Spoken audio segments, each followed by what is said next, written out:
Hey there, everyone.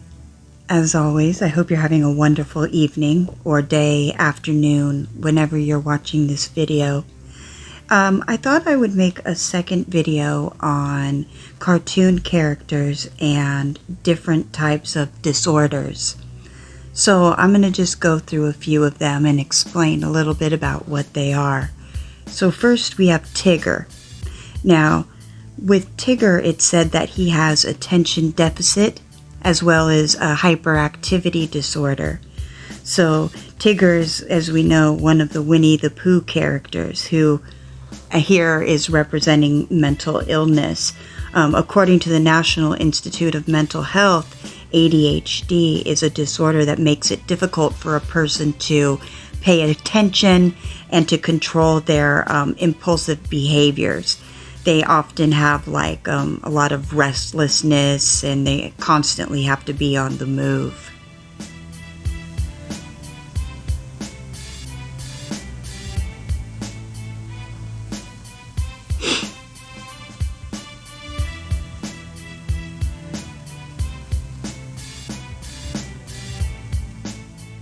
The next one we have here, as you can see, is the Evil Queen.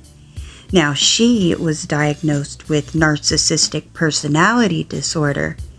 Now, this is a mental disorder where people have an inflated sense of their own importance. So they have a deep need for admiration, and unfortunately, they often lack empathy for other people. But behind their mask of their ultra confidence lies a real fragile self-esteem issue, and they're actually quite vulnerable at the slightest of criticisms. And next up, we have Scar. And Scar has antisocial personality disorder.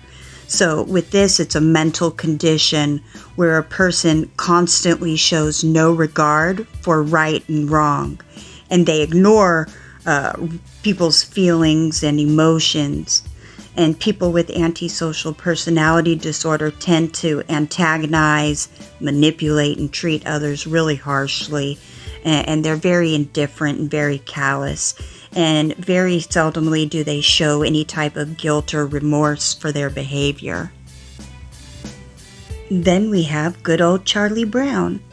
Now, he actually has avoidant personality disorder, which is characterized by feelings of extreme social inhibition, inadequacy, and they're very sensitive to negative criticism and rejection. So they often are people who will avoid working, going to school engagements, being social. They're just very fearful of basically any activity for fear of rejection and criticism. Then we have Elsa. So Elsa is someone who suffers from major depressive disorder. And according to the American Psychiatric Association, major depression negatively affects how you feel, the way you think, the way you act. Some of the symptoms with this are feeling sad or having a depressed mood, loss of interest, or they don't have any pleasure in activities anymore that they once enjoyed, or they lack energy. They're constantly fatigued. They feel worthless and guilty. So Elsa, unfortunately, suffers from this disorder. And then after that, who do we have? Here we have Alice in Wonderland. Alice was actually someone who suffered from schizophrenia, which is a mental illness that interferes with a person's ability to think clearly, or to manage their emotions or make decisions. And there's a lot of stuff that goes on with this disorder. Next on the list is Tina Belcher. So she is someone who was diagnosed with Asperger's syndrome.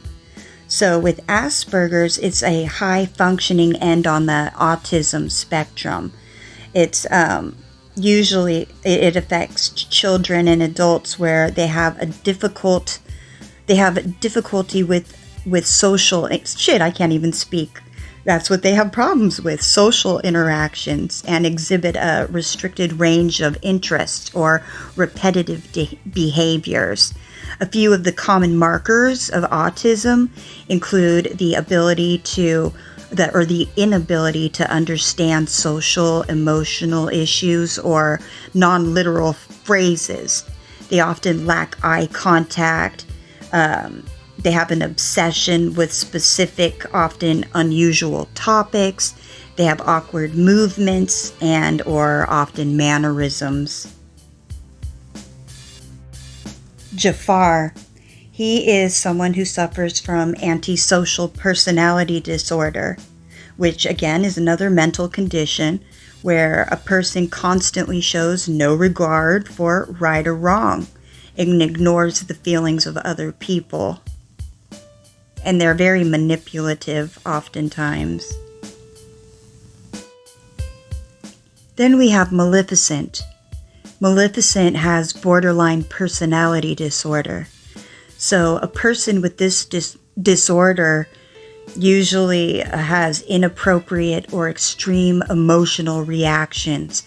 They're extremely highly impulsive, and they have also a history of unstable relationships, unfortunately.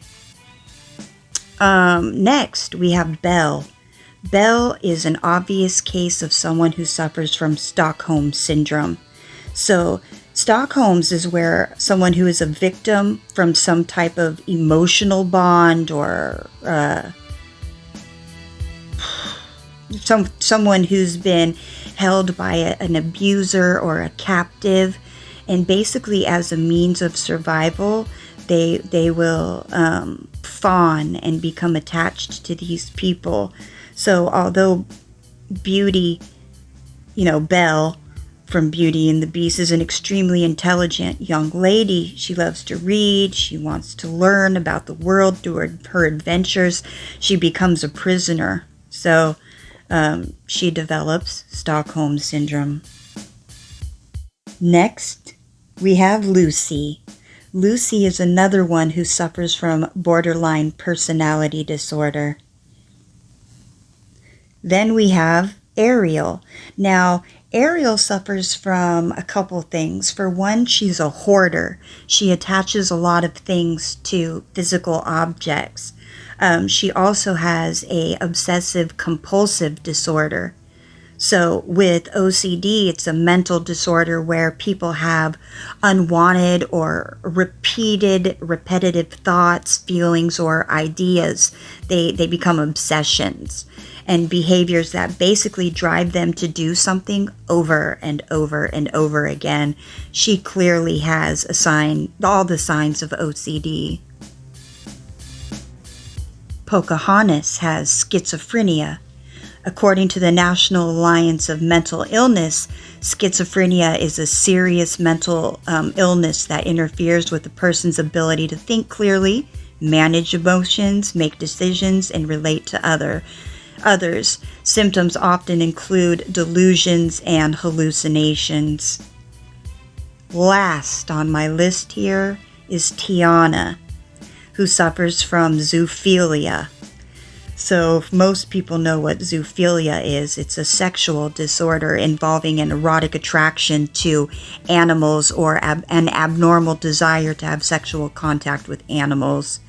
So Tiana, with the Princess and the Frog, turns into a frog after she kisses a frog prince, and they wind up falling in love while attempting to get their respective spells reversed. So despite the fact that Tiana is a frog, she thinks of herself as a human. So when she falls in love with the prince, she is actually having sexual feelings towards a frog. So there you have it, you guys. A few more examples of a few more disorders shown through cartoons. Welcome to the apocalypse. Have a good one. Peace.